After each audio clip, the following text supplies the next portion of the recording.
E lideranças de partidos do Centrão já se manifestaram sobre o assunto. Vamos lá, vamos ver quem foi que se manifestou por aqui. Dirigentes do Centrão avaliam que a medida abriu um precedente que pode gerar questionamentos durante a corrida eleitoral. Integrantes de diferentes siglas afirmam que o episódio acendeu um sinal de alerta sobre a atuação da Justiça Eleitoral no pleito de outubro.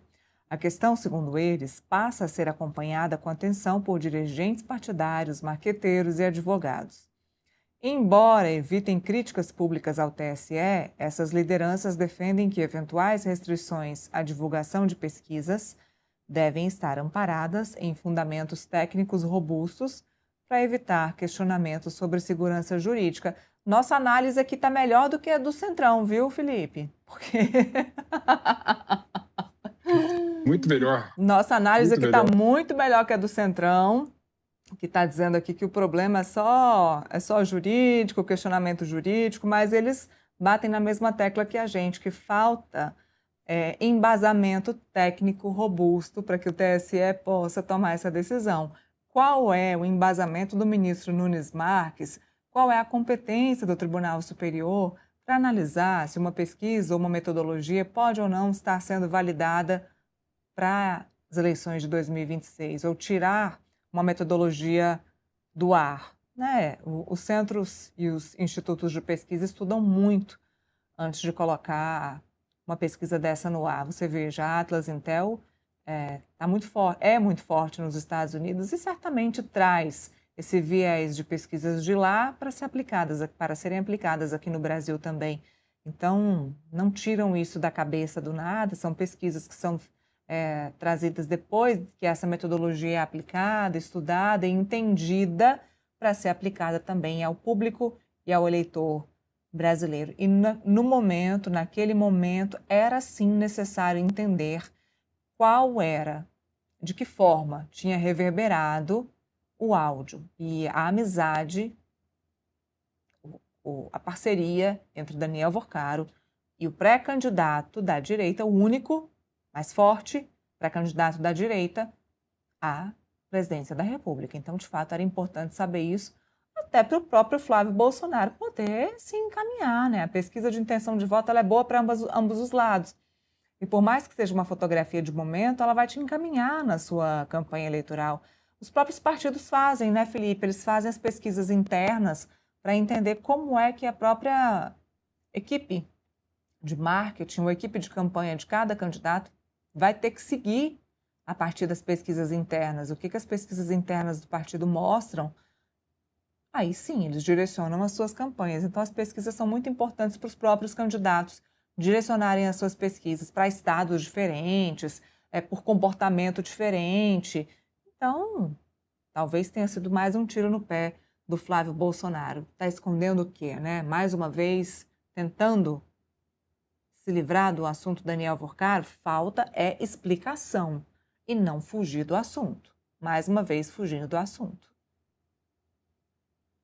Eu fico me perguntando por que o Flávio Bolsonaro resolveu, né, empreender contra o Instituto de Pesquisa privado, né, por meio de uma argumentação completamente, na minha opinião, equivocada, né, que levou o Nunes Marques na decisão também completamente equivocada, ilegítima e ilegal, né, até porque não cabe, né, vou até repetir aqui, não cabe ao TSE, que não tem instrumento, né, adentrar e verificar a adequabilidade, a tecnicidade de uma metodologia privada. Nem tem instrumento para isso, né?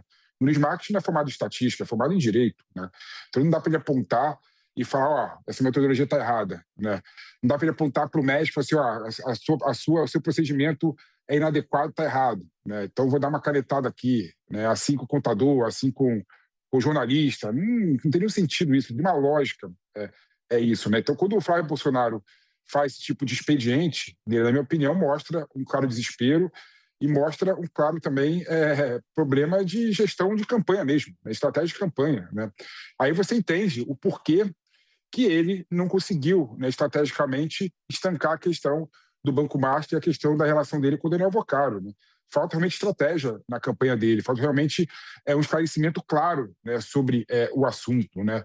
E aí isso que me incomoda muito em relação a essa ideia, né, de depois de um mês, né, você conseguir tirar uma pesquisa no ar. Com toda certeza, isso vai repercutir muito negativamente, não na Atlas Intel, né, não no Nunes Marques, né, não na campanha do adversário político do Flávio Bolsonaro. Vai repercutir negativamente na campanha do Flávio Bolsonaro. Perguntando, Felipe, se não é mais um ponto negativo para a campanha do Flávio Bolsonaro. A gente trouxe ontem, se eu não me engano aqui, ou anteontem, enfim, nos últimos programas, como as últimas atitudes do Flávio Bolsonaro vêm impactando de forma negativa na própria campanha dele. Primeiro, a questão do Daniel Vorcaro, do Dark Horse, que ele acaba trazendo toda uma história que foi desmentida. E aí a campanha dele decide que o Flávio vai ficar calado.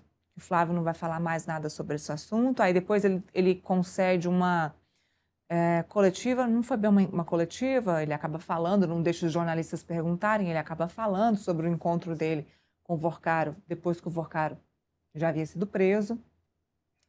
E aí o Flávio viaja para os Estados Unidos para encontrar o Trump. E aí eu me pego pensando que vários parlamentares da própria esquerda já estavam criticando essa viagem, dizendo, olha, tomara que essa viagem não traga consequências para o Brasil, para os brasileiros, como foi da outra vez em que o Eduardo acabou conseguindo a sobretaxação para o Brasil. Não foi diferente. E aí eu me pego pensando até que ponto o Flávio pensa apenas nele, enquanto candidato, ou na família dele, ou até que ponto ele pensa em ser pré-candidato e trazer os benefícios disso para o Brasil, porque o que ele está trazendo até agora são pontos negativos para a população. Não vi nenhum ponto positivo. Maneira, não tem ponto positivo nenhum em relação a esse assunto, né? É impressionante como a estratégia de atuação política do Flávio Bolsonaro na pré-campanha tem muitos equívocos e erros, né? Um erro foi claramente não conseguir se recompor em relação à divulgação do áudio do Daniel Vorcaro e o investimento que ele fez no filme do Jair Bolsonaro, né? E outro erro foi essa ideia, né, de empreender e de entrar na justiça contra a pesquisa eleitoral, mostrando claramente que ele não aceita, né, o resultado da pesquisa eleitoral, né? Só aceita quando lhe convém, né? Só aceita quando ele está liderando a pesquisa, quando ele está em empate técnico com o Lula. Quando mostra queda, está errada a pesquisa eleitoral. Então, isso, na minha opinião, Lira, é um aspecto muito negativo e vai repercutir negativamente em relação a ele também. Bom, vamos mudar de assunto, porque